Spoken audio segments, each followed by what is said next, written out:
Hey there, welcome back to another combat demo. This one's going to specifically be focused on melee and all of the mechanics that exist for melee. To get right into it, basic melee consists of light attack, heavy attack, a guard break, and a combo system.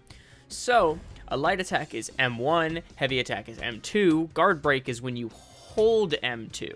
Combos are 5 hits, so you can either do 5 light attacks or 5 heavy attacks, allowing you to chain between light and heavy attacks as you see fit, or doing a guard break, which will knock the enemy farther away, okay? Advanced melee consists of an uppercut, a down slam, and then a wall slam, ground slam mechanic. So let's talk about the uppercut, down slam. An uppercut and a down slam, so the uppercut will work on 5th hit light attack. So whatever your combo is, if you end it with a light attack, it will be an uppercut. So you'll hit the enemy up and away from you. And if you end it with a heavy attack, you'll slam them into the floor, or just down if you're in the air, right? So, wall slam and ground slam, those are every time you hit an enemy with a heavy or a guard break, including the 2 finishers, uppercut and down slam that I mentioned.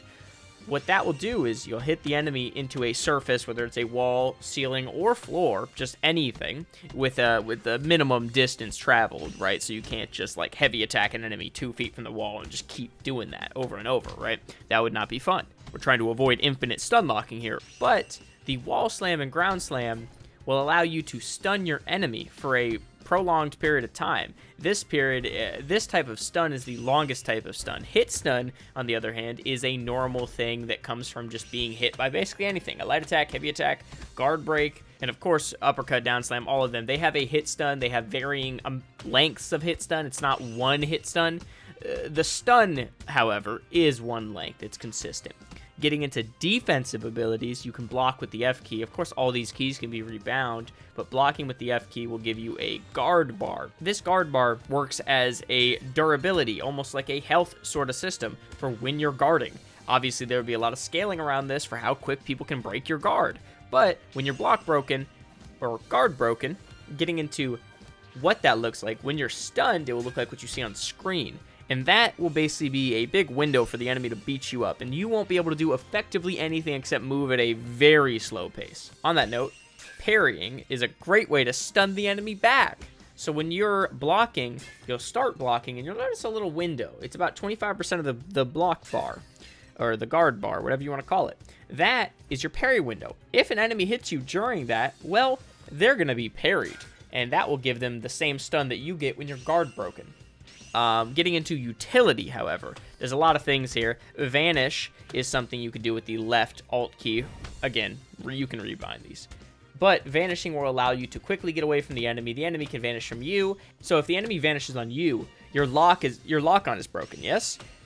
We came across very quick in our pre-alpha testing that, hey, when the enemy vanishes behind me and breaks my lock-on, that's a good advantage for them. But when I vanish on them, they turn around and like half a second and they're already beating me up. Like, there's no time, right? Because the enemy knows where you are subconsciously. Like, it's code, right? They know where their target is.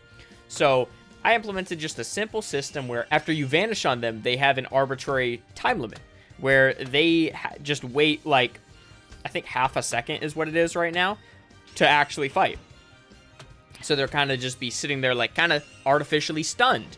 And then the same way you might be when you have to take a moment to be, oh, wait, what? My lock-on stopped. Oh, he's behind me. That sort of thing. Vanish also has Vanish Stacks, which effectively are just how limited it is, right? And these things regen.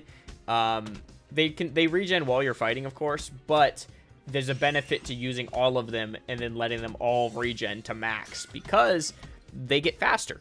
If it's regen 1, the second one will be a little bit faster, third, and so on. So if you're just spamming it, if you're at 0 Vanish Stacks and using it every single time you get that stack back, it will be the slowest way to use them, by a small margin, albeit. So iframes, pretty simple system here. A notable way to get iframes is after you vanish, you're going to glow white, which allows you to not be hit for a second. So you get a little chance to do a little move, maybe launch an attack on them. Or, you know, just a basic melee thing. But maybe you're launching a special attack, more likely, right? You're also going to have iframes when you're knocked out. So, getting knocked out requires you to reach 0 health. And then when you're knocked out, you're just going to regen all the way up until 100%. Then you're going to just get back up, okay? So, This right now is pretty much just for the sake of the testing, because it feels really nice to not get sent to spawn and die every time. But honestly, I kind of really like the idea of removing death as a thing, because, you know, we've all watched the series probably, and dying isn't exactly just something they do every weekend, like every month for sure, but not every weekend, to kind of be closer in line with how it actually works in the series, so you're not just dying every time you fight an enemy, especially when you fight a friendly enemy. Like when you're fighting Goku, he's probably not going to murder you.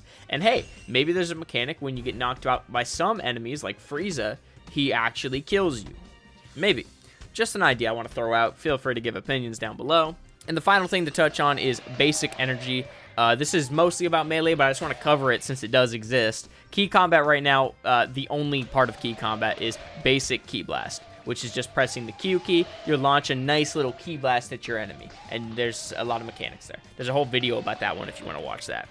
So with this pre-alpha, there's been a lot of polishing. Mostly I was just getting it ready for people to actually touch for the sake of not spending a bunch of time fixing bugs when I'm still iterating and changing things. So there's really a lot of, like, we've technically already done 2 of these internal pre-alphas. One came out just 2 days later. A bunch of little fixes, a bunch of little number tweaks, a bunch of little adjustments for the sake of, well, giving a better impression of what you're actually going to be getting your hands on.